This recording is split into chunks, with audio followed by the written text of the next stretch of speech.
موضوع الدرس في أحوال يوم المحشر والسؤال عن الرسل عليهم الصلوات والتسليم، سورة المائدة، تفسير ابن كثير. الحمد لله رب العالمين، والصلاة والسلام على أشرف الأنبياء وسيد المرسلين سيدنا محمد وعلى آله وأصحابه أجمعين.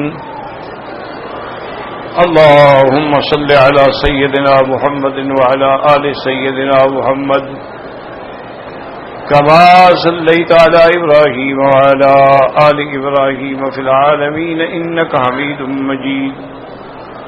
أعوذ بالله من الشيطان الرجيم. بسم الله الرحمن الرحيم.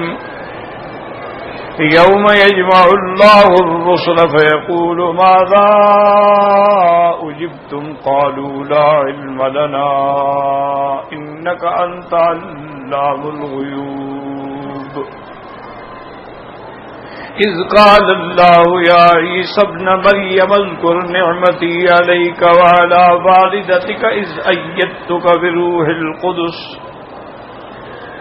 تكلم الناس في المهد وكهلا وإذ علمتك الكتاب والحكمة والتوراة والإنجيل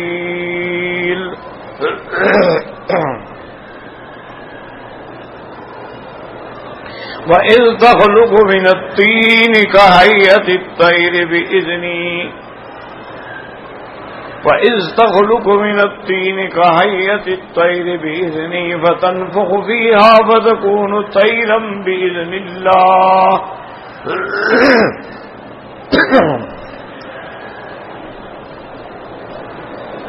وَتُبْرِئُ الْأَكْمَحَ وَالْأَبْرَصَ بِإِذْنِي وَإِذْ تُخْرِجُ الْمَوْتَى بِإِذْنِي وَإِذْ كَفَفْتُ بَنِي إسرائيل عنك إذ جئتهم بالبينات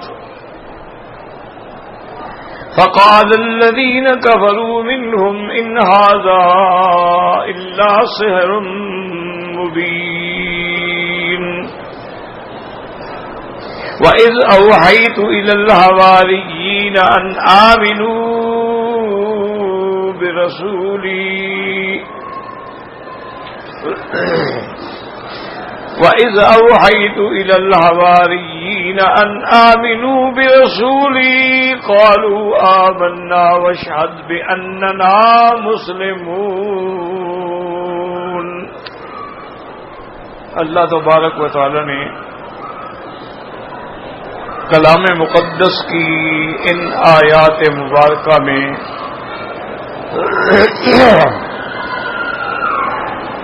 یوم محشر کا، یوم المیزان کا، یوم الدین کا، یوم الجمع کا ذکر فرمایا ہے، کیونکہ اس دن کو اللہ تبارک و تعالی نے یوم القیامہ بھی فرمایا ہے، یوم الحساب بھی فرمایا ہے، اور اللہ تبارک و تعالی نے اس کو یوم التغابن بھی فرمایا ہے، یوم الجمع بھی فرمایا ہے، اور اس کے کئی نام اللہ نے قرآن میں ذکر کیے.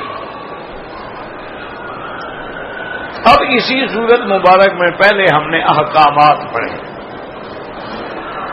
کہ یہ حلال ہے، یہ حرام ہے، یہ کرو، یہ نہ کرو. اب اس کے بعد جب احکامات کا ذکر ختم ہو گیا تو اب آیا کہ قیامت میں کیا حال ہوگا.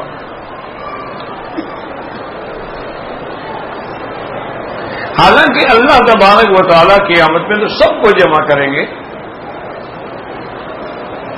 جیسے کہ قرآن پاک کی دوسری آیات میں بھی موجود ہے کہ قل ان الاولین والآخرین لمجموعون الى میقات یوم معلوم، کہ پہلے جو گزر گئے یا بعد میں سب نے اکٹھا ہونا. یوم یجمعکم لیوم الجمع وذالک یوم التغابن اس دن اللہ سب کو اکٹھا کریں گے، پھر کوئی خسارے میں ڈالے جائیں گے، کوئی کامیاب ہوں گے. لیکن سوال بھی سب سے ہوگا. فَلَنَسْأَلَنَّ الَّذِينَ أُرْسِلَ إِلَيْهِمْ وَلَنَسْأَلَنَّ الْمُرْسَلِينَ. امتوں سے بھی پوچھا جائے گا اور انبیاء سے بھی سوال ہوگا، کیونکہ انبیاء کی شان بلند ہے تمام مخلوقات میں سے، اس لیے سب سے پہلے اللہ انہی سے حساب شروع کرے گا. اور اسی سے یہ بات بھی واضح ہو جائے گی کہ اللہ جب اپنے پیغمبروں سے بھی سوال کر سکتے ہیں تو کسی اور کی کیا طاقت ہے.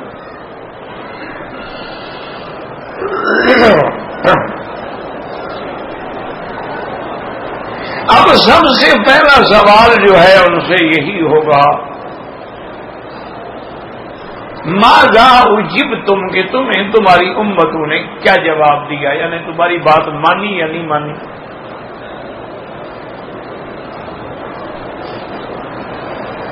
تو انبیاء علیہم السلام یہ جمع کا صیغہ ہے کہ سب کے سب ایک ہی جواب دیں گے، قالوا لا علم لنا، کہ یا اللہ ہمیں علم نہیں ہے.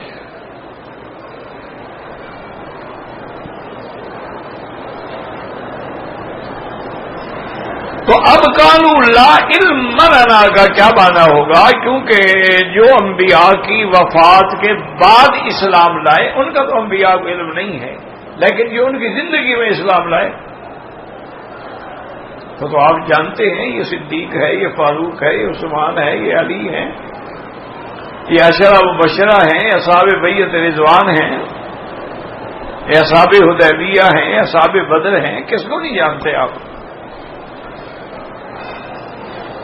تو اس کی وجہ علماء نے کئی جواب دیے ہیں. بعض علماء تو فرماتے ہیں کہ اس وقت اللہ کی ہیبت و جلال کا یہ اثر ہوگا کہ آدمی سب کچھ بھول جائے گا. لا علم، کوئی پتہ نہیں.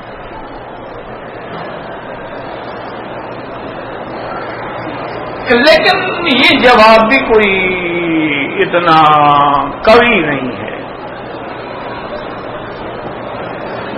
یہ ٹھیک ہے کہ اس دن بڑا جلال ہے، ہیبت ہے، عظمت ہے، خوف ہے، ڈر ہے، لیکن اللہ کے انبیاء پر تو کوئی ڈر نہیں ہوگا. لا یحزنہم الفزع الاکبر، ان کو تو کوئی غم نہیں ہوگا. اللہ کے اولیاء پر تو کوئی ڈر نہیں ہوگا. لا خوف علیہم ولا هم یحزنون.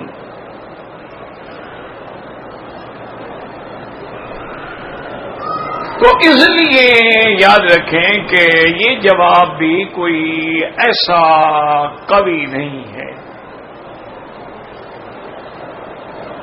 لیکن بڑے لوگوں نے یہ جواب لکھا ہے، تو اس لیے بعض علماء فرماتے ہیں کہ قاعدہ یہ ہوتا ہے کہ جب کوئی بڑا آدمی بات لکھ جائے تو فوراً تردید نہ کرو، اس کی کوشش کرو سمجھنے کی کہ اس کا کیا مقصد تھا.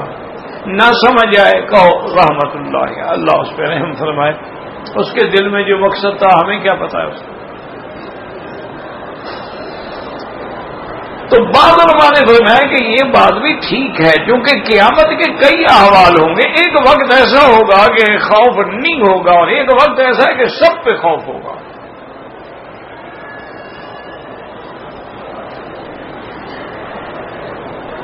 جیسا کہ سیدہ عائشہ صدیقہ بنت صدیق رضی اللہ عنہا نے حضور پاک سے پوچھا کہ یا رسول اللہ، قیامت والے دن یعنی کوئی ایسا لمحہ بھی ہوگا کہ ہم ایک دوسرے کا کوئی خیال ہی نہ ہو؟ اب نے فرمایا ہاں عائشہ، جب نامہ اعمال تقسیم ہو رہے ہوں گے تو کسی کو کسی کا خیال نہیں ہوگا، سب کو اپنی پڑی ہوگی. آج بھی دنیا میں دیکھ لیں، امتحان ہوتا ہے، چاہے دو بھائی ہوں، امتحان میں دونوں شریک ہوں. اب رزلٹ آ گیا، ان نے رول نمبر ڈھونڈنے ہیں تو ہر آدمی اپنا ڈھونڈتا ہے، اپنے کے بعد بھائی کا ڈھونڈے گا.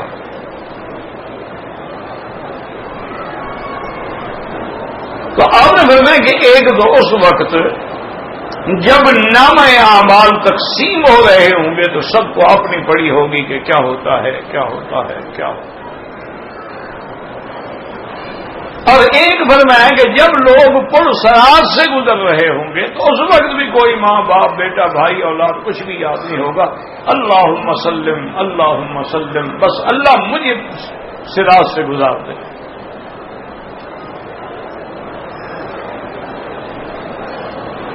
اسی لیے قرآن کہتا ہے کہ یوم لا ينفع مال ولا بنون، جس دن دولت اولاد کچھ بھی کام نہیں آئے گا۔ لیکن دوسری آیات میں موجود ہے کہ اللہ تعالی والدین کی وجہ سے اولاد کے درجات بلند کر دیں گے، تو مانا والدین کام آئیں گے، الحقنا بہم ذریاتہم۔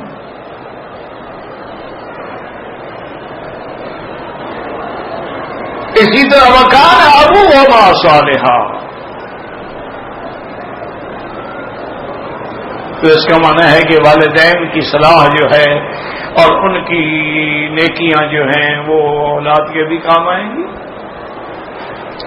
اور یہ بھی ہے کہ کبھی اولاد کی نیکیاں بھی والدین کے کام آئیں گی، کہ حافظ قرآن جو ہوں گے اللہ حکم دیں گے قیامت میں کہ حافظ قرآن کے والدین کو بلایا جائے، تو اس کے والد اور والدہ دربار میں پیش ہوں گے، اللہ حکم دے گا کہ ایک ایک کے سر پہ جنت کا ایک ایک تاج رکھ دو۔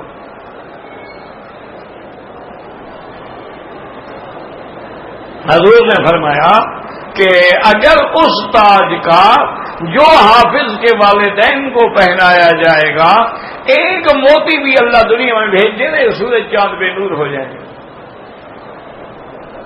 اب اولاد کا بھی فائدہ ہوا کہ نہیں ہوا؟ اور اسی طرح اللہ حکم دیں گے حافظ قرآن کو کہ تیرے خاندان میں سے جن کو جہنم کے پروانے مل چکے ہیں، جن 10 بندوں کو چھڑانا چاہو میں تیری شفاعت قبول کرتا ہوں۔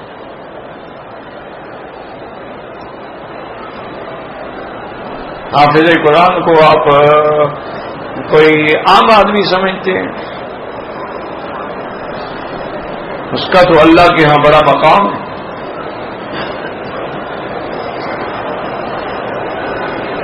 اسی طرح تاریخ ہند میں واقع آتا ہے کہ عالمگیر جو گزرا ہے، شہنشاہ عالمگیر بڑا علم پرور آدمی تھا، جس نے فتح عالمگیریہ بھی مرتب کروایا، بڑی دین کی کتابیں لکھوائیں چھپوائیں،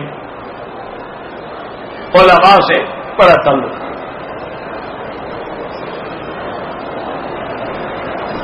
اس نے اپنے والد کو قید کر دیا تھا، والد سے ہی حکومت چھینی تھی، کیونکہ والد نے دین بدلنا شروع کر دیا تھا۔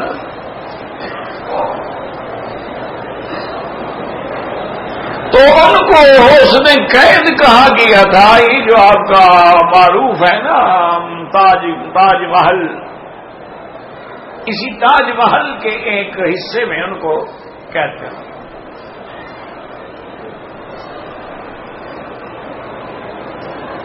اب وقت گزر گیا، عالمگیر کی حکومت جم گئی، اور اس کے بعد اس نے علماء کو بلایا کہ بھائی بات یہ ہے کہ میں نے اپنے والد کو قید کیا، ان سے اقتدار چھینا، حکومت چھینی، وجہ یہ وہ تو دین بدل رہا تھا اللہ کا۔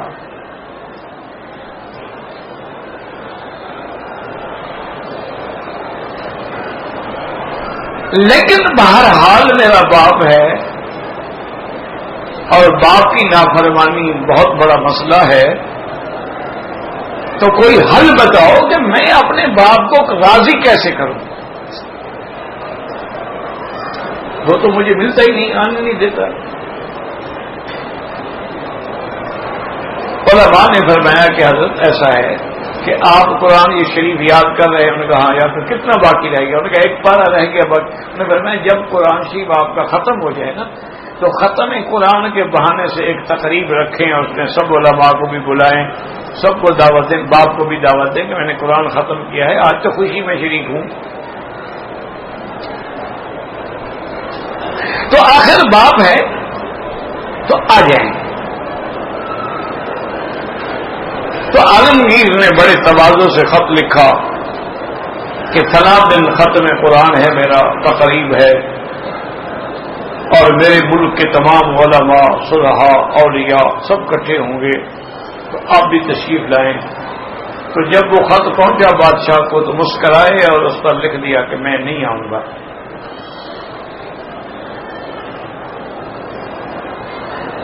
تقریب تو خیر ہو گئی، اب تو ہونی تھی، اعلان ہو چکا تھا. تو عالمگیر نے پھر علماء کو بلایا کہ بھئی یہ کام بھی تو نہیں بنا. یہ دیکھیں انہوں نے لکھ دیا میں نہیں آؤں گا.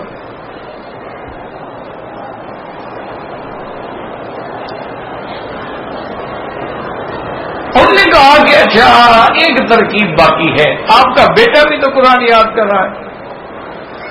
انہوں نے کہا ہاں. کب ختم ہوگا؟ انہوں نے کہا اس کا بھی 1-2 پارے باقی ہے. فرمایا جب وہ ختم کرے پھر دعوت. جب بیٹے نے قرآن ختم کر دیا، نہیں پہلے بیٹے نے ختم کیا تو بادشاہ نہیں آیا، اب خود عالمگیر نے ختم کیا. اب بادشاہ کو دعوت دی گئی تو انہوں نے کہا میں آؤں گا. بادشاہ کا آخر کیا ہے قید میں بیٹھا تھا، لیکن اعزاز اکرام تو سب کچھ تھا. ساتھیوں نے پوچھا، نے کہا حضرت آپ کے پوتے نے قرآن ختم کیا تو آپ نہیں گئے، حالانکہ حق تو اس کا بنتا تھا، وہ نوجوان تھا، بچہ تھا، پہلی دفعہ قرآن ختم کیا. عالمگیر تو ویسے ہی عالم آدمی ہے. اب بیٹے کے ختم پہ جا رہے ہیں. انہوں نے کہا تم نے سمجھا نہیں، اس کے بیٹے نے جب قرآن ختم کیا تو اس کا تاج تو اس کے ماں باپ کو پہنایا جائے گا نا. تو دنیا میں بھی میرا تاج چھین لیا، آخرت میں بھی چھین لیا، پھر بھی میں دعوت میں جاتا. اب عالمگیر نے قرآن ختم کیا ہے، چلو دنیا میں تاج کھینچا، لیکن قیامت والے دن تو تاج مجھے پہنایا جائے گا نا اس کا، اس لیے میں جا رہا ہوں. تو اس لیے تو عالم حافظ قرآن بھی فائدہ پہنچائے گا. چھوٹے بچے جو معصوم فوت ہو جاتے ہیں، بالغ نہیں ہوتے، پہلے فوت ہو گئے، وہ بھی اپنے ماں باپ کی شفاعت کریں گے، وہ بھی فائدہ پہنچائیں گے. تو اس لیے یاد رکھو کہ ایک وقت ایسا ہوگا کہ جب نفسی نفسی نفسی ہر پیغمبر پکار رہا ہو، اور ایک وقت ہوگا کہ ان پہ کوئی خوف نہیں ہوگا. تو جن لوگوں نے لکھا ہے کہ خوف خداوندی کے پیش نظر انبیاء نے جواب دیا لا علم لنا، تو ان کی بات بھی بہرحال ایک لحاظ سے درست ہے، کسی پہ اعتراض نہیں کرنا چاہیے. اور بعض علماء نے فرمایا کہ نہیں یہ باتیں، بلکہ پیغمبر ادباً خاموش رہیں گے. ادب کا تقاضا یہ ہے کہ جب آپ سے بڑا کوئی بات پوچھے تو آپ کہیں جی میں نہیں جانتا، آپ فرمائیں، چاہے جانتا بھی ہو. تو بعض علماء نے یہ جواب دیا، اور بعض علماء نے فرمایا کہ دنیا میں علوم ظنیہ ہوتے ہیں، یقینیہ اور قطعیہ نہیں ہوتے ہیں. اب قیامت میں تو سب یقینی اور قطعی ہوگا نا. اب تو سب آنکھوں سے دیکھ لیں گے نا، یقین ہو جائے گا نا، جنت بھی دیکھ لی، جہنم بھی دیکھ لی. تو اس لیے پیغمبر فرمائیں گے کہ یا اللہ اگر ہمیں کوئی دنیا میں علم تھا بھی تو ایک ظنی علم تھا نا، قطعی تو نہیں تھا. اور دلوں کے بھید تو ہم نہیں جانتے تھے نا، ظاہراً وہ کلمہ پڑھتے ہمیں کیا پتا. تو اس لیے وہ کہیں گے لا علم لنا. اور یہ سوال جواب کیوں ہوں گے کہ جو لوگ انبیاء کو خدا سمجھتے تھے، حاجت روا سمجھتے تھے، مشکل کشا سمجھتے تھے، عالم الغیب سمجھتے تھے، آج دیکھ رہے کہ سب اللہ کے دربار میں پیشی میں کھڑے، اور سب بال اتفاق کہہ رہے ہیں، اور کلام بھی مؤکد ہے انکا انت علام الغیوب.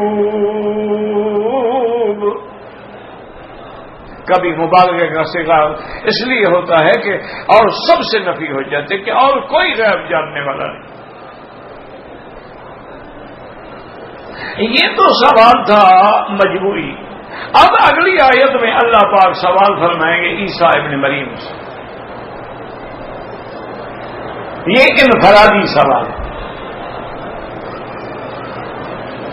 کیونکہ عیسیٰ ابن مریم جو ہیں علیہ السلام یہ بنو اسرائیل کے آخری نبی ہیں، یاد رکھو.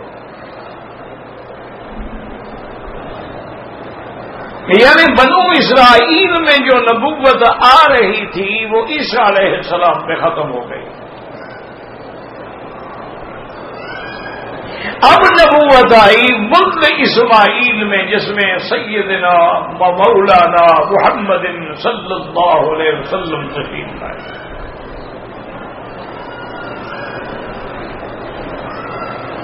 اور حضرت عیسیٰ ابن مریم کو اللہ تبارک و تعالی نے زندہ آسمانوں پہ اٹھا لیا.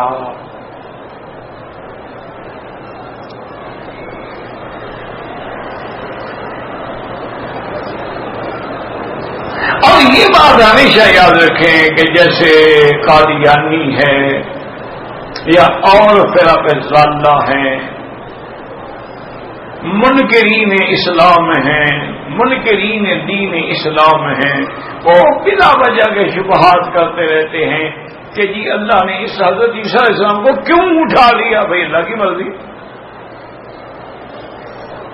یہ کیا بات ہے؟ یہ جہالت ہوتی ہے ہمیشہ. کوئی کہے جی اللہ نے کعبہ شریف کو آخر اتنا بڑی شان کیوں دے دی؟ یہ بےہودگی ہے، بے وقوفی ہے، اس کی مرضی ہے. یفعل ما یشاء ویحکم ما یرید، وہ جس کو چاہے عزت دے، جس کو چاہے ذلت دے. تو عز من تشاء وتذل من تشاء.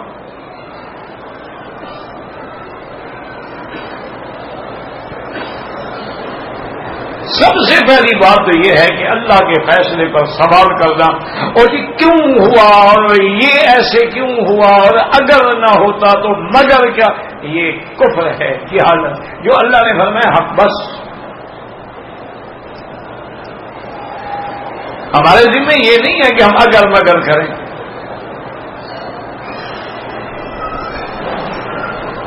آپ ایک اچھے ڈاکٹر کے پاس جاتے ہیں، وہ کہتا ہے جی آپ کو ٹائیفائڈ ہے اور یہ انجیکشن لگانا ہے.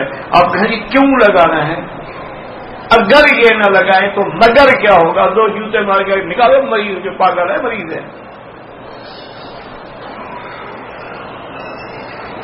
تو ایک ڈاکٹر کی رائے ہے. اب یہاں مسجد میں بیٹھے یہ ستون اتنا موٹا کیوں ہے اور وہ چوڑا کیوں ہے؟ یہ بے وقوفی کی بات ہے. لوگ کہیں گے پاگل ہو گئے، اس کو پاگل خانے بھیجو. یہ انجینئر کا کام ہے، انہوں نے پیمائش کی ہوتی ہے، انہوں نے ہر چیز کا وزن دیکھنا ہوتا ہے، زمین کی طاقت دیکھنی ہوتی ہے، زمین کے اندر کتنی قوت برداشت ہے، اور یہ ستون جو ہے اس میں اس کے اوپر کتنا وزن آئے گا، اس کو کس حیثیت میں رکھا جائے گا. یہ ان کا کام ہے، آرکیٹیکٹس کا کام ہے، انجینئرز کا کام. یہ مولوی کا کام تو نہیں. تو اگر ہم بندوں کے معاملات میں دخل نہیں دے سکتے پھر تو وہی بات ہو جائے گی نا کہ جیسے ایک پاگل خانے میں ایک وزیر جو تھے نا پاگل خانہ جات کے، وہ دورے پہ گئے. انہوں نے دیکھا کہ ایک آدمی بڑے اچھے کپڑے پہنے ہوئے، کنگھی شنگھی، یہ وہ ٹھیک ٹھاک بڑا فریش نظر آ رہا ہے. تو اس نے ڈاکٹروں سے پوچھا جو ساتھ تھے، انہوں نے کہا یار یہ تو بڑا اچھا شریف آدمی لگ رہا ہے، اس کو کیوں پاگل خانے میں رکھا ہوا؟ تو وزیر نے سوچا کہ بعض سیاسی انتقام بھی ہوتے ہیں نا، کہ سیاسی دشمنوں کو پاگل بنا کے پاگل خانے بھجوا دیا. اچھا نہ بھی ہو، جب پاگل خانے میں پاگلوں کی صحبت میں رہے گا تو انشاءاللہ ہو جائے گا.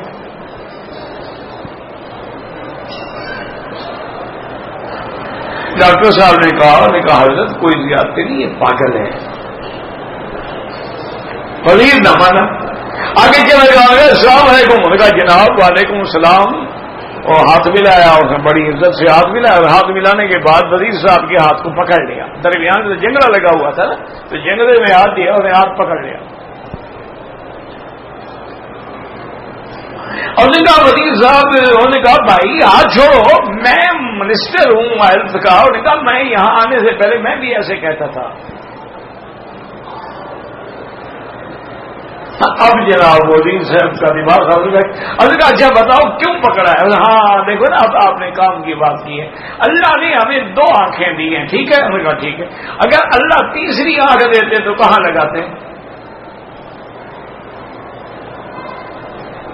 اب وزیر صاحب کھڑے ہیں بے وقوف بن. انہوں نے کہا بھائی اللہ تیسری آنکھ دیتے تو یہاں لگا دیتے. انہوں نے کہا بے وقوف ہو کے پھر تمہیں وزیر بنایا، یوں کر کے ہم نہیں دیکھ سکتے کہ یہاں لگا دیتے.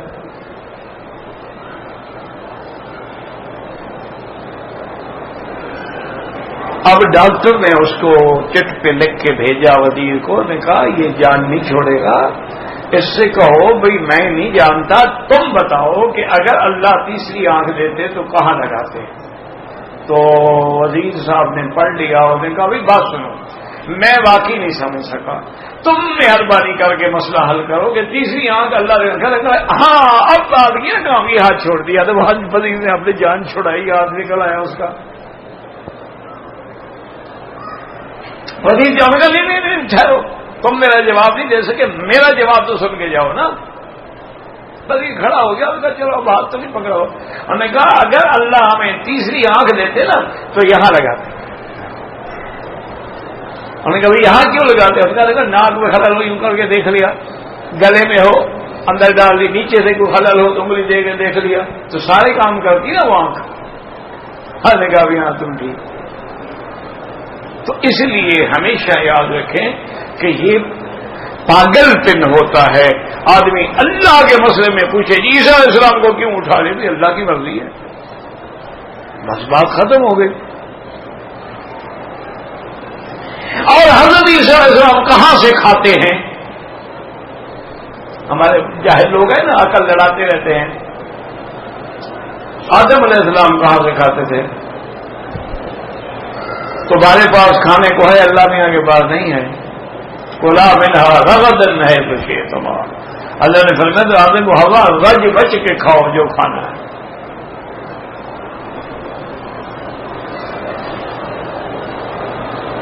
اللہ اکبر اللہ اکبر. اب وہ کہتے ہیں جناب کہ حضرت عیسیٰ علیہ السلام اگر کھاتے بھی ہیں پیتے بھی ہیں تو پھر ان کو حمام بھی تو جانا پڑتا ہوگا. اور بدبختو جب تم جنت میں جاؤ گے تو حمام تو تم بھی نہیں جاؤ گے، وہاں تو کوئی گندگی ہوگی نہیں نا، بول و بلاد ہوگا ہی نہیں، وہ تو پسینے میں ہر چیز اڑ جائے گی اور پسینے میں بھی خوشبو ہوگی. اب تو بدبو ہے. اس لیے یاد رکھو میری بات ہمیشہ کے لیے کہ اللہ کا کوئی حکم ہے یا رسول اللہ کا کوئی حکم ہے صلی اللہ علیہ وسلم، اس میں چون چنانچہ اگر مگر نہ کیا کرو. سمجھ آ جائے کہو الحمدللہ، سمجھ نہ آئے کہو ہمارے عقل میں نہیں آ رہی بات لیکن ہو بھی سکی کہ حضور نے فرمایا ہے، بس بات ختم ہو گئی. جب ہمارا نبی صادق ہے تو اس غلط بات کہہ ہی نہیں سکتے. یہی وجہ تھی یاد رکھو کہ ابو جہل نے اگر مگر کیا جہنم میں گیا، ابو بکر نے کچھ بھی نہیں کہا. اس نے کہا صدق رسول اللہ، حضور نے معراج کا فرمایا ہے سچ کہا ہے، بس وہ صدیق بنا. اس نے اگر مگر بھی کی کہ جی آدمی کیسے جا سکتا ہے، اتنا لمبا سفر کیسے طے ہو سکتا ہے، کیسے پہلے آسمان پہ گئے، درمیان میں کتنے قرات زمہری ہیں، قرات ہوائیہ ہیں، قرات ناریہ ہیں، ان سے کیسے گزر گئے. اگر ہم نے کہا ابو جہل ایک بات بتاؤ جو کہہ رہے ہو میرے آقا نے کہا، انہوں نے کہا کسادہ پڑو،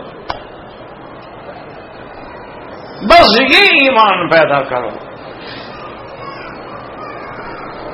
اسی لیے مجھے یاد ہے آخری میری ملاقات تھی حضرت قاضی حسین احمد شجابادی رحمت اللہ علیہ سے.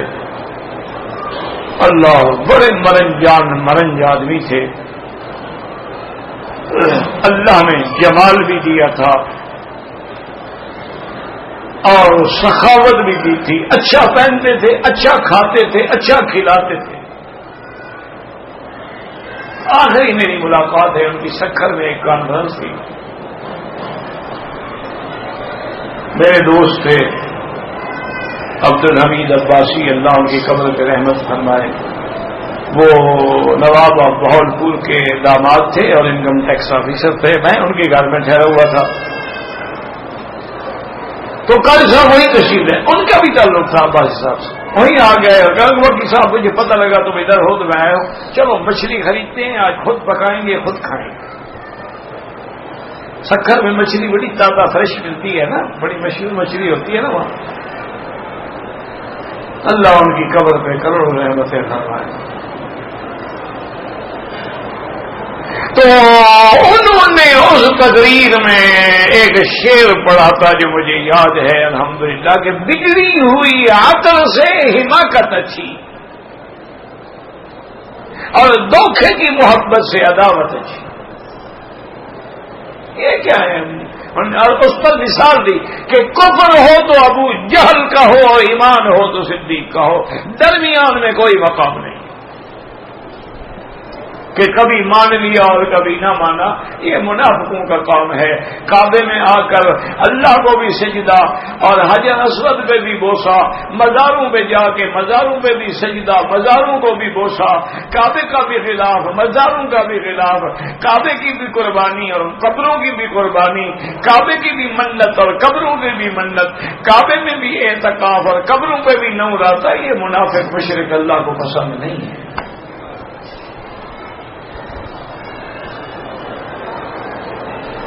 یا مومن بن جاؤ یا کافر بن جاؤ، اس درمیان میں تیتر بٹیرے والا ایمان اللہ قبول نہیں. تو اس لیے یہ کیوں اٹھا اللہ کی مرضی. اور یاد رکھو کہ سب سے بڑی حکمت یہ تھی کہ ہر رسول پہلے پیغمبر کی تصدیق کرتا ہے، یعنی جو رسول بعد میں آئیں گے وہ پہلے رسول کی اور پہلی کتابوں کی تصدیق کریں گے. اسی لیے قرآن کہتا ہے نا کہ جب جنوں نے قرآن سنا تو انہیں کیا کہا؟ انہوں نے اپنی قوم سے کہا کہ انا سمعنا کتابا انزل من بعد موسیٰ مصدقا لما بین یدیہ ویہدی الی الحق والی طریق مستقیم.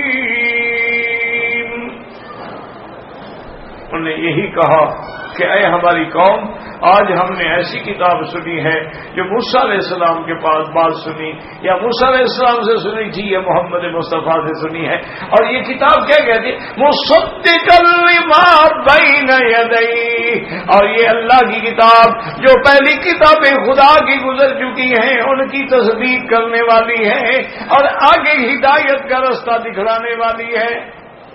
تو ہر پیغمبر پہلے پیغمبر کی تصدیق کرتا ہے، ہر اللہ کی کتاب پہلی کتاب کی تصدیق کرتی ہے. یہ اللہ کا نظام ہے، یاد رکھو، سنت اللہ ہے. اب حضور تو آخری نبی ہے، آپ کے پاس تو نبی نہیں ہے، تو اب کون آگے تصدیق کرے؟ آپ پر تو نبوت ختم ہو گئی.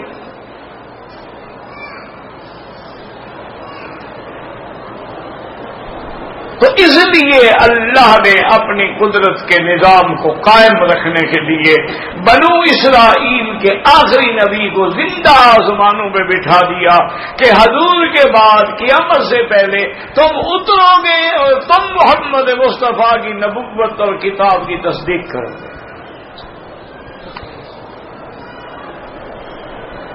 اسی لیے عیسیٰ علیہ السلام جب آئیں گے تو وہ تابع ہوں گے دین محمد مصطفیٰ کے. وہ اپنا دین نہیں لائیں گے، اپنی کتاب نہیں لے آئیں گے. تو اللہ کی ایک حکمت تھی عیسیٰ علیہ السلام کو آسمانوں پہ اٹھانے کی. اور اسی لیے اس سوال میں اللہ تبارک و تعالی نے فرمایا وَإِذْ قَالَ يَا عِيسَى ابْنُ مَرْيَمَ اذکر نعمتی علیک وعلی والدتک اذ ایدتک بروح القدس تکلم الناس بالمہد وکہلا. اللہ تبارک و تعالیٰ فرمائیں گے عیسیٰ ابن مریم یاد رکھو، کیونکہ عیسیٰ علیہ السلام بغیر باپ کے پیدا ہوئے ہیں، اس لیے ماں کی طرف نسبت کی جاتی ہے ابن مریم. یہ جو جاہلوں نے عقیدہ بنا رکھا ہے کہ قیامت میں ہر بچے کو ماں کے نام سے پکارا جائے گا، یہ غلط ہے. جس کا باپ ہو اس کو ماں کے نام سے نہیں پکارا جاتا. عیسیٰ کا تو باپ نہیں ہے تو اس لیے پکارا جائے گا یا عیسیٰ ابن مریم. اچھا، ابھی یہ یورپ میں امریکہ میں پتہ ہے وہاں بچے کے ساتھ ماں کا نام لکھتے ہیں، جیسے تمہارا عقیدہ ہے نا، وہ بھی بچے کے ساتھ ماں کا نام لکھتے ہیں اسکول میں، ان کے سرٹیفکیٹس میں، آئی ڈی میں، ہر چیز میں. اس کی وجہ یہ ہے کہ باپ کا تو پتہ ہی نہیں ہوتا ہے کہ کتنے باپ ہیں، کیونکہ ماں نے تو کئی بوائے فرینڈ رکھے ہوتے ہیں نا، تو پتہ نہیں کس کا حمل ٹھہرا. اچھا، پھر ہر کوئی اپنا وقت گزار کے چھوڑ دیتا ہے، چلا جاتا ہے، یاد ہی ہوتا کہاں ہے، تو اس لیے وہ ماں کا نام لکھتے ہیں کہ ماں ہی کام آئے گی. اچھا، اور ایک مسئلہ اور بھی سمجھ لو، اگر آدمی انسان کے بچے کا باپ مر جائے تو یتیم ہے، اور جانور کی ماں مر جائے تو یتیم ہے، کیونکہ جانور کے باپ کا بھی تو پتہ نہیں ہوتا نا.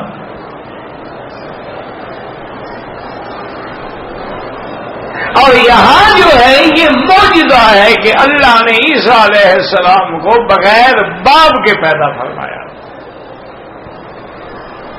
اسی لیے عیسائیوں کے دماغ میں یہ بات جو تھی آمدن یا صحبن یا غلطی سے اڑ گئی کہ جی جب باپ نہیں ہے تو پھر نعوذ باللہ اس کا ماں ہے، خدا ہے. اور بی بی مریم نے کہا وہ پھر اللہ کی بیوی ہے. اور یہی وہ مناظرہ کرنے کے لیے وفد نجران جو ہے مدینے میں آیا حضور کی خدمت میں کہ حضور آپ مانتے ہیں کہ عیسیٰ علیہ السلام کا باپ نہیں ہے؟ آپ نے بالکل مانتے ہیں کہ نہیں ہے؟ انہوں نے فرمایا، پوچھا کہ یا رسول اللہ آپ یہ بھی مانتے ہیں کہ بی بی مریم جو ہیں وہ صدیقہ ہیں اور طاہرہ ہیں؟ آپ نے فرمایا بالکل ہمارا ایمان ہے. انہوں نے کہا حضور پھر آپ کی ہماری بات بن سکتی ہے، ہم ایک دوسرے کے قریب ہیں، کیونکہ یہودی تو مانتے ہی نہیں نا، یہودی تو عیسیٰ علیہ السلام کو نہیں مانتے، بی بی مریم کو بھی نہیں مانتے، وہ تو کہتے ہیں نعوذ باللہ یوسف النجار کا بیٹا ہے.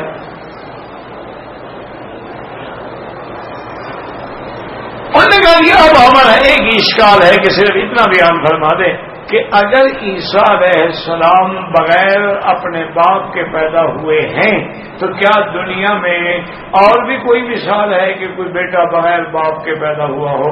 ہمیں ایک اور دکھا دیں دنیا میں کوئی ایک بندہ جو بغیر باپ کے پیدا ہوا ہو. اگر نہیں دکھا سکتے تو پھر ہماری بات مان لیں کہ وہ اللہ کا بیٹا ہے. اللہ نے فوراً قرآن نازل کیا، ان مثل عیسیٰ عند اللہ کمثل آدم خلقه من تراب ثم قال له كن فيكون.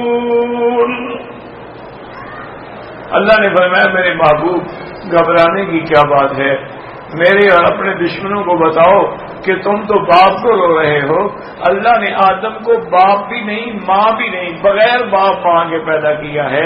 اگر بغیر باپ کے پیدا ہونے سے یہ اللہ کا بیٹا ہے تو جس کا باپ بھی نہ ہو ماں بھی نہ ہو تو خود وہ خدا ہوا، یہ تو اس کا بیٹا ہوا.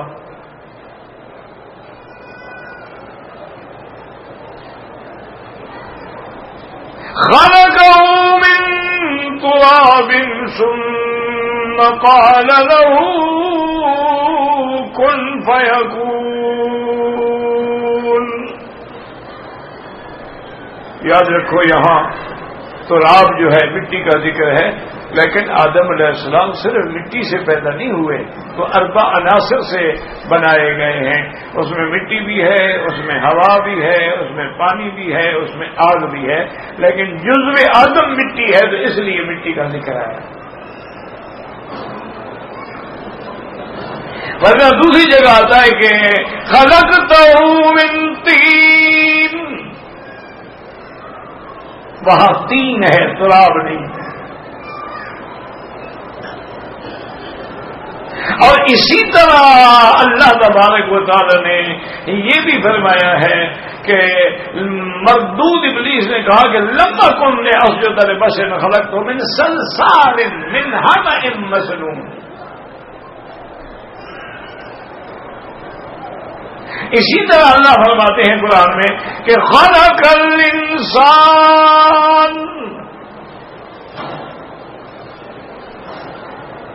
کہ انسان کو اللہ نے من صلصال فخار وخلق الجان من مارج من نار.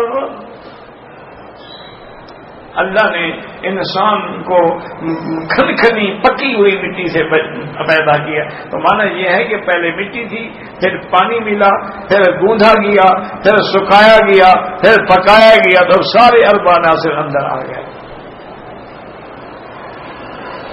تو اس لیے یاد رکھیں کہ اب جب حضور نے یہ آیت پڑھی تو اب نصارہ کے پاس کوئی جواب نہیں تھا، خاموش ہو گئے. تو اس لیے اللہ نے یہاں بطور خاص عیسیٰ ابن مریم کا علیحدہ ذکر کیا ہے. ایک تو اس کا زمانہ نبوت حضور کے قریب ہے، اور دوسرا بنو اسرائیل کا آخری نبی ہے، اور تیسرا مبشرن برسول یأتی من بعد اسمہ احمد، حضور کی ذات کا مبشر بھی ہے، مصدق بھی ہے. واللہ اعلم.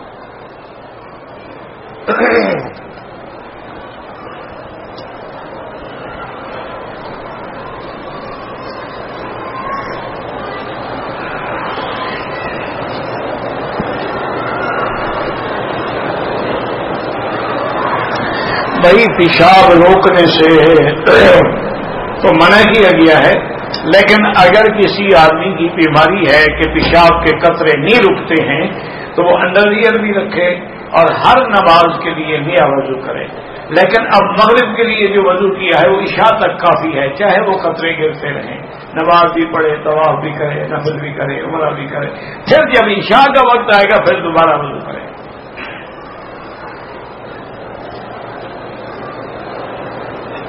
ایک آدمی نے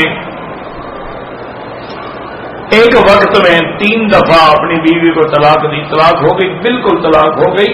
حنفی مسلک میں وہ طلاق مغلظہ ہے، اس پر حلال ہی نہیں ہو سکتی جب تک کہ وہ دوسری جگہ نکاح کرے اور وہ بندہ بھی اپنی مرضی سے چھوڑے، یعنی وہ کرائے کا شوہر نہ ہو، ورنہ لعن اللہ المحلل والمحلل لہ.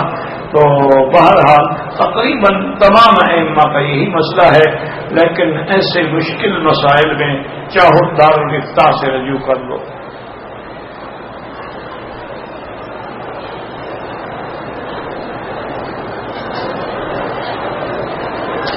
میں نے 2008 کی ایک تصویر دیکھا کہ ایک آسمان پہ فرشتہ نازل ہو رہا ہے. تصویر دیکھا، کس نے بنایا ہے تصویر؟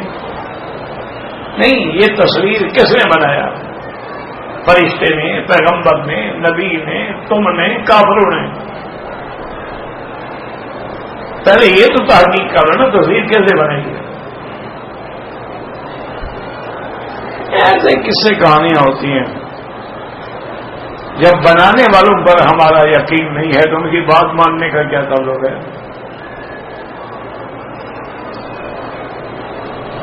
جو لوگ امام کے پیچھے فاتحہ کے بغیر نماز پڑھتے ہیں، الحمدللہ ان کی نماز بھی صحیح ہے، کیونکہ حضور نے فرمایا ہے کہ جس کا امام ہو، امام کی قرات جو ہے وہ مقتدی کی قرات ہوتی ہے.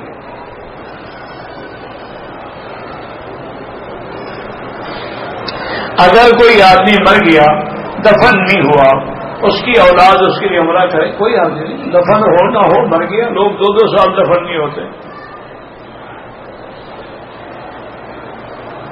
ایک مسلمان کو بیعت ہونا اس دور میں تو بہت ضروری ہے، کیونکہ یہ اللہ نہ کرے اللہ نہ کرے اللہ نہ کرے فتن کا دور ہے، ہر طرف فتنے ہیں، ہر طرف شرارت ہے، فساد ہے، اللہ معاف کرے۔ تو جن لوگوں کا اللہ والوں سے تعلق ہوتا ہے الحمدللہ وہ فساد سے بچ جاتے ہیں، لیکن کوشش یہ کریں بیعت اس بندے سے کریں جو خود ہدایت والا ہو اور کتاب اللہ اور سنت رسول اللہ صلی اللہ علیہ وسلم کا پابند ہو۔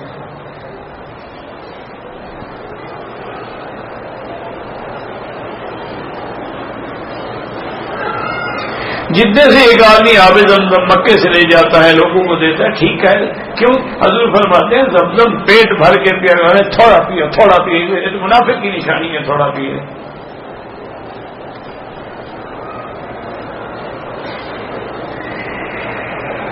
پاکستان سے ایک ساتھ اگر ماں بھی ہے بیٹی ہے عمرے پہ ہم محرم کی ضرورت ہے، یہ کیا وہ خود عورتیں بھی ایک دوسرے کا محرم بن سکتی ہیں؟ عجیب عقل ہے۔ اور جو عورتیں غیر محرم کے ساتھ حج کرتی ہیں گناہ گار ہیں، بہت بڑا گناہ ہے، اللہ چاہے تو حج قبول کر لے ورنہ ان کا سفر کرنا بالکل حرام ہے۔ جب اللہ نے اجازت دی ہے کہ محرم نہ ملے تو حج بھی نہ کرو، میرا فرض چھوڑ دو۔ تائے میقات ہے، میقات سیر کبیر پر نہیں، دوسرے میقات پہ چلے گئے کوئی بات نہیں۔ دوسرا میقات کون سا؟ اگر میقات سیر کبیر پہ نہیں گئے، جوفا چلے گئے یا حدا چلے گئے، لیکن جیرانہ چلے گئے تو دم پڑ گئی، جیرانہ تو میقات نہیں ہے۔ گستاخ صحابہ کا جنازہ بالکل نہیں پڑھنا چاہیے، کیونکہ جو آدمی صحابہ سے بغض رکھتا ہے یہ کفر کی علامت ہے۔ اللہ فرماتے ہیں لِيَغِيظَ بِهِمُ الْكُفَّارَ، صحابہ سے جلنے والے کون ہیں؟ کافر ہیں۔ میرے ساتھ ایک شیعہ ہے جو تبرہ بھی کر، اس کے ساتھ بالکل نہ بیٹھے نہ کھانا کھائیں۔ ایک حدیث میں ہے کہ جب سنو لوگ میرے صحابہ کی شان میں کوتاہی کرتے ہوں الا فلا تجالسوہم، ان کے ساتھ کبھی نہ بیٹھا کرو۔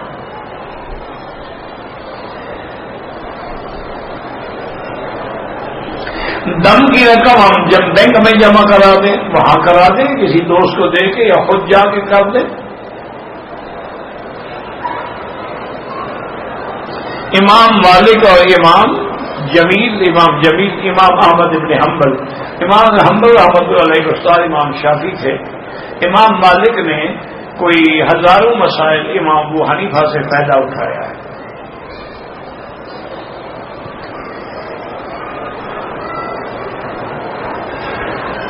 عمل کثیر کا معنی نماز میں یہ ہوتا ہے کہ دور سے دیکھنے والا سمجھے کہ یہ بندہ نماز میں نہیں ہے، یعنی دونوں ہاتھوں سے کام کرنا شروع کر دے، وہ نماز فاسد ہو جاتی ہے۔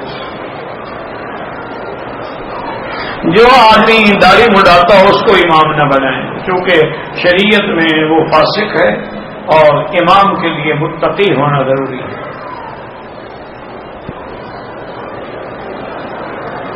اللہ کے نبی نے اپنی زندگی میں 4 عمرے کیے ہیں۔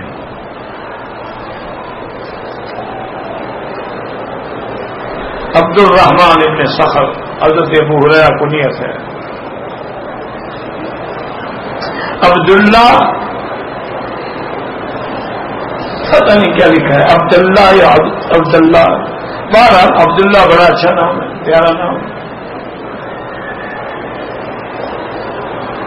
ایک عورت مکے میں رہتی ہے، مسجد عائشہ اکیلے جا کے اس نے عمرے کی نیت کر لی، عمرہ ہو جائے گا، لیکن کوشش یہی کرے کہ اکیلی نہ جائے۔ مغرب کی اذان کے بعد 2 رکعت پڑھنا سنت نہیں، مستحب ہے، کوئی پڑھے پڑھے نہ پڑھے نہ پڑھے۔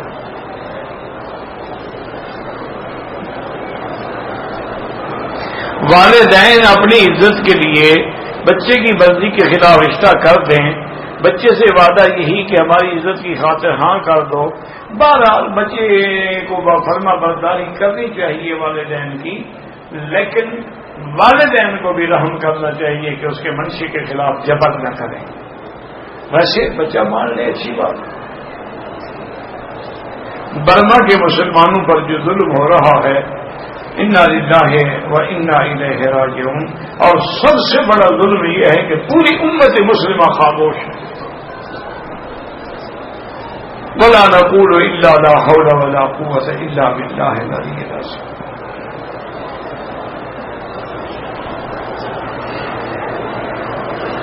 زیر ناف والوں کو زیر ناف سے صاف کرنا چاہیے، اور کہاں صاف کرنا چاہیے.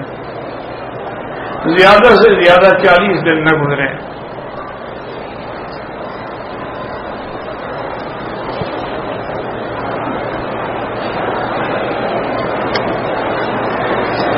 ایک آدمی کی بیوی جدہ ایئرپورٹ پہ آئی، وہ یہاں سے آیا، احرام جدہ سے باندھنے کی نیت کی، ایام حیض ایک دن باقی تھا، بیوی کے ساتھ مکہ آ گیا، اگلے دن طائف سے احرام باندھ کر بیوی کے ساتھ پاک ہونے کے بعد عمرہ کیا، ہو گیا کام. جب عمرہ کر لیا طائف سے دم سے بچ گیا.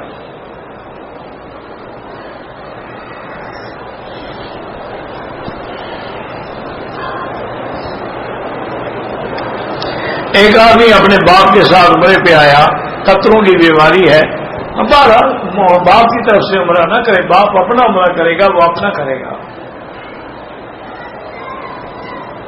بھائی مجبور ہے تو آج کل ویل چیئر ہیں، اس میں بٹھا کے کرا دو. آج کل تو وہ مشین انجن سے چلنے والی بھی ہیں.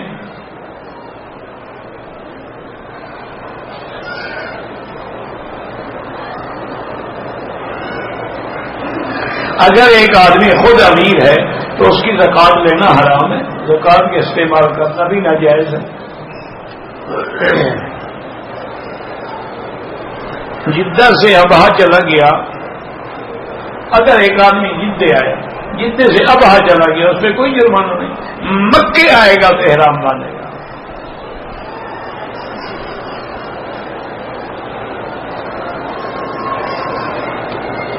یوم لا ينفع مال ولا بنون، یہ تو جنرل بات ہے نا، جو ایمان نہیں لے ان کو فائدہ نہیں ہوگا.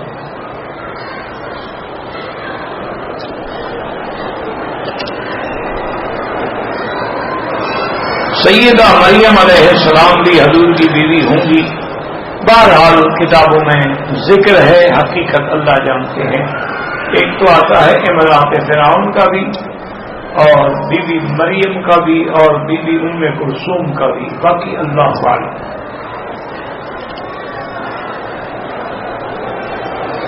درازی عمر کے لیے کیا کرنا چاہیے؟ عمر نہیں بڑھتی. کہتے ہیں حدیث میں آتا ہے کہ والدین سے بہتری سے عمر بڑھ جاتی. بڑھ جانے کا معنی ہے کہ برکت ہو جاتی ہے، تھوڑے وقت میں کام زیادہ ہو جاتا ہے. اب دیکھیں نا، بعض علماء ہیں تو ان کی عمر 40 سال، اس کے اندر وہ 50 کتابیں لکھ گئے. کیسے لکھ گئے؟ اللہ نے برکت دے دی، ورنہ کسی کی طاقت تھی. تو اس لیے عمر نہیں بڑھتی، اس کا وقت مقرر ہے. اذا جاء اجلهم لا يستاخرون ساعة ولا يستقدمون. اسی طرح بی بی عائشہ نے حضور کو دعا دی تھی کہ اطال اللہ عمرک یا رسول اللہ، اللہ آپ کی عمر دراز فرمائیں. تو حضور نے فرمایا ضیعت وقت کی عائشہ، عائشہ تم نے وقت ضائع کیا، عمر نہیں بڑھتی. عمر وہی رہتی ہے جو مقرر ہے، اس میں اللہ برکتیں ڈال دیتے ہیں. اس کو اب دیکھیں جی، چھوٹی عمر میں دین کا کام کر جاؤ اور 100 سال کی عمر میں جخ مارتے رہو تو کیا فائدہ ہوگا؟ واللہ اعلم. اور دوسرا علماء نے اس کا ایک جواب یہ بھی دیا ہے کہ تقدیر معلق ہوتی ہے، کہ اس میں لکھا ہوتا ہے اس بندے نے والدین کی فرما برداری کی تو عمر 70 سال، نہ کی تو 40 سال، تو لہذا عمر بڑھ گئی اگر فرما برداری کی تو. ربنا تقبل منا انك انت السميع العليم وتب علينا انك انت التواب الرحيم. يا حي يا قيوم يا ذا الجلال والاكرام، يا ذا الجلال والاكرام، يا فارج الهم، يا كاشف الغم، يا مجيب دعوة المضطرين، يا رحمن الدنيا والآخرة رحيمهما فارحمنا برحمة تغنينا بها عن رحمة أمن سواك. اللہم استرنا بسترک الجمیل. یا اللہ عالم اسلام پہ رحم فرما. یا اللہ برما کے مسلمانوں پہ رحم فرما. یا اللہ برما کے مسلمانوں پہ رحم فرما. یا اللہ فلسطین کے مسلمانوں پہ رحم فرما. یا اللہ کشمیر کے مسلمانوں پہ رحم فرما. یا اللہ مسلمان عراق میں ہیں، شام میں ہیں، یمن میں ہیں، افغان میں ہیں، برما میں ہیں، ہند میں ہیں، بنگلہ دیش میں ہیں، پاکستان میں ہیں. یا اللہ جس ملک میں بھی ہیں ان کی جان مال آبرو عزت کی حفاظت فرما. یا اللہ ہمیں مانگنا نہیں آتا، بغیر مانگے عطا فرما. یا اللہ بیماروں کو شفا عطا فرما. یا اللہ بیماروں کو شفا عطا فرما. یا اللہ بیماروں کو شفا عطا فرما. یا اللہ ہماری ظاہری باطنی روحانی جسمانی بیماریاں دور فرما. یا اللہ ہمیں مانگنا بھی نہیں آتا، ہمیں بغیر مانگے عطا فرما. یا اللہ جو لوگ بھی تیرے دین کا کام کر رہے ہیں، تیرے دین کی خدمت میں رات دن صرف کر رہے ہیں، تبلیغ کر رہے ہیں، تحفیظ میں ہیں، تدریس میں ہیں، مدارس میں ہیں، معاہد میں ہیں، ان سب کی جان مال کی حفاظت فرما. اپنے خزانے غیب سے رزق کے دروازے کھول دے. یا اللہ تو نے شعبان نصیب فرمایا، ہمیں رمضان بھی نصیب فرما. یا اللہ رمضان کا استقبال نصیب فرما. یا اللہ رمضان کا صیام و قیام نصیب فرما. یا اللہ رمضان میں عمرے نصیب فرما. یا اللہ رمضان میں صحیح عبادات نصیب فرما. یا اللہ ہم بیکار ہیں، بیکاروں کو باکار بنا دے. یا اللہ بیکاروں کو باکار بنا دے. یا اللہ بے حیاؤں کو با حیا بنا دے، بے دینوں کو با دین بنا دے. یا اللہ ہم خالی دامن لائے ہیں، تیرے دروازے پر اپنی رحمت سے بھر دے. یا اللہ تو قادر ہے، ہمارے گناہوں کو بھی نیکیوں میں بدل دے. ربنا آتنا فی الدنیا حسنۃ وفی الآخرۃ حسنۃ وقنا عذاب النار. صلی اللہ تعالی علی خیر خلقہ سیدنا محمد وعلی آلہ وصحبہ اجمعین. اللہم صل علی سیدنا محمد وبارک وسلم علیہ. اللہ